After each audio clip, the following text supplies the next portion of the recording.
Well, if you spent majority of your childhood in front of Cartoon Network, Toonami, Nickelodeon, Disney Channel, and every single other cartoon ever known to man, you would probably know how to paint exactly like me too. And because guess what? When you're watching those things day and night, every day, eventually one day you're gonna be like, yo, can I draw? Cause I'm not gonna lie, I'm seeing that these is moving drawings, which I didn't know at first. Like, it took me a while to know that, wait a second, this is a drawing that's just moving together. Like, when I found out that animation was just moving drawings, because at first, you, as a kid, you thinking, oh, it's just magic on the screen. Nope, just moving drawings you're watching. I used to think, yo, that's so cool. You know, I used to think it was kind of like a magical process that only a very few number of people knew. Which is still, I feel, is the case. You know, it's a magical process. But it was always a dream of mine after figuring out that you can make an animation, was to make an animation. But at the same time, I also realized when they tell you what goes into animation, they kind of tell you also that it takes a team to do it.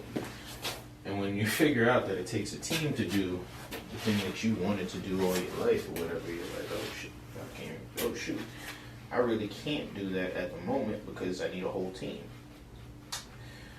But even that is a falsehood in itself, because you can do it, it just is not going to be at the quality of show that you want it to be. And you just have to figure out how to do it yourself at first, get the concept out there, and just let people try to grasp on day by day. You know, that's what I did with Triptoverse. Like, I did it all by myself, did my voice acting myself, did the whole thing myself. And main reason why is because you don't have funding. I don't have funding, at least. If you have funding to make an animated show, then by all means do so.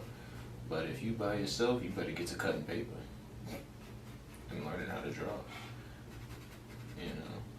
And so, at first, it took me like a couple of years to actually learn how to animate, learn how to, you know, squash and stretch, learn all the different aspects of creating an animation.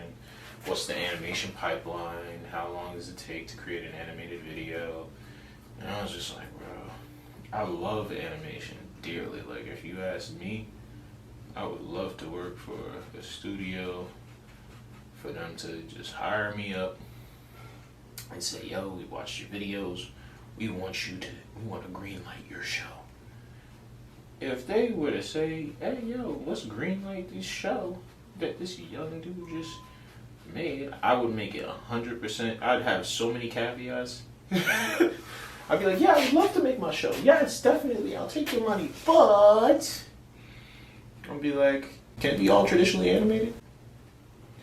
And that's going to be part of the thing that will probably be like, oh, that, I don't know if we could do that. Because even if it's like, I can traditionally animate and I know how to, and I can even teach people how to do it. It's just up to if a studio is going to choose to give you the money to make that a reality. And most likely, if you are somebody who has absolutely no former, like, you know, existing career, or even if you do, like, if you have a really good resume, they still not going to take you. You could have the best resume in the world, they will not take your resume of whatever projects you've done in your time period, because that means that they're trying to put a whole show behind you. And if you don't know no studio people and you don't have like the right connections, you're just not going to have it. It's just not going to happen for you. And even if you create the show and people pick and the studios decide to pick it up, because it's picked up doesn't mean that they have an obligation to actually create your show. You know, like most recently, you see that Rebecca Sugar from Steven Universe tried making a whole show with somebody from Homeboy from, I don't know if it was I think he's from the Owl House. Guy upgraded the Owl House or something like that. I don't know if it was the Owl House or it was Amphibia, from the writer of Amphibia and Rebecca Sugar from Steven Universe. They both worked on trying to get a pilot and a show greenlit and made or whatever. And recently they was like, yeah, that show is not coming out. And I'm like, bro, these guys already have established shows and they not greenlighting their shows. So what do you think they're gonna do to me? I am not an established IP. I am not an established person. I am not even a part of their establishment. So how in the world am I going to get my show on air and have them take it seriously? My joint is going to be canceled faster than... Just imagine you come in there thinking, oh yeah, I'm going to make me a show. And then they like, make a show over what exactly? A show of hands? Alright, show of feet? No, we don't got none of that show that you're looking for. But even if, it's like, I also love studios to just take the risk of just, it don't even have to be my show, just take the risk of making a traditionally animated feature again. Like imagine all the people who were addicted to traditional animation without an iPad, without any of it, and just learning how to do stuff with their bare hands. That was the magic of Disney. I really feel like they lost their magic once they got rid of traditional animation, because the magic was the fact that it had that humanistic quality to it.